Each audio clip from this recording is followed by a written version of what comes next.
তাহলে political science class 12-এ 12 ক্লাসের political science chapter 1 বিশ্ব রাজনীতিতে শীতল যুদ্ধের প্রভাব।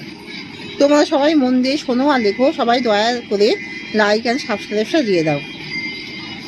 তাহলে শীতল যুদ্ধের যুগে গোষ্ঠী নিরপেক্ষ আন্দোলনের ভূমিকা আলোচনা করো। গোষ্ঠী নিরপেক্ষ নীতি বিশ্বের বিভিন্ন স্থানে শান্তি প্রতিষ্ঠা ও বিভিন্ন দেশের মধ্যে বিবাদের শান্তিপূর্ণ সমাধানের জন্য প্রচেষ্টা করে। বিশ্বের বিভিন্ন দেশের সামাজিক ও আর্থিক পরিকাঠামো পুনর্গঠনের দায়িত্ব গোষ্ঠী নিরপেক্ষ আন্দোলনের উপর নিয়োজিত। নব স্বাধীনতাপ্রাপ্ত দেশসমূহ সাম্রাজ্যবাদের বিপদ সম্পর্কে ওয়াকিবহাল ছিল, সুতরাং এই দেশসমূহ বিশ্বশান্তি স্থাপনের প্রচেষ্টায় গোষ্ঠী নিরপেক্ষ আন্দোলনে অংশগ্রহণ করে সাম্রাজ্যবাদযুক্ত বিশ্ব গঠনে গুরুত্বপূর্ণ ভূমিকা পালন করে।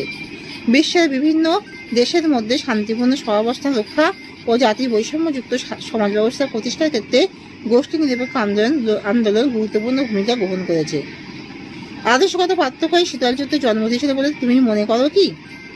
শীতল যুদ্ধ হলে মূলত বিশ্বের মহাশক্তির দুটি রাষ্ট্র মার্কিন যুক্তরাষ্ট্র ও সোভিয়েত সংঘের বিশ্ব রাজনীতিতে আধিপত্য বিস্তারের লড়াই।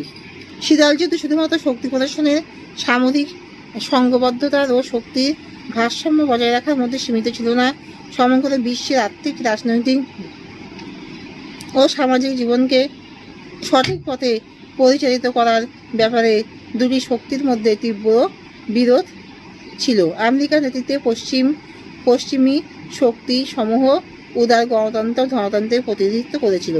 অপরদিকে সোভিয়েত সংঘের নেতৃত্বে প্রাচ্যের মিত্র শক্তি সমূহ সাম্যবাদ ও সমাজতন্ত্রের আদর্শের প্রতি অঙ্গীকারবদ্ধ ছিল।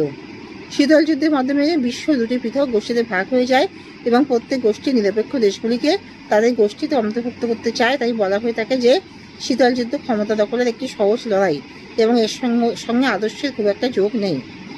গোষ্ঠী নিরপেক্ষ আন্দোলন গঠনে ভারতের ভূমিকা নির্ণয় করো।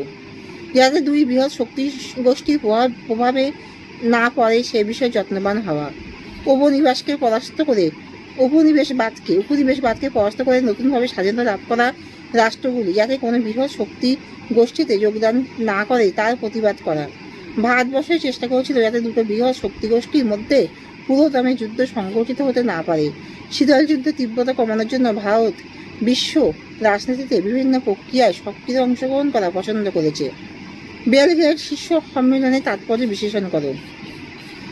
আমরা দেখেছি শীতল যুদ্ধ কীভাবে পৃথিবীকে দুটি প্রতিদ্বন্দ্বী জোটে ভাগ করে ফেলার দিকে এগিয়েছিল।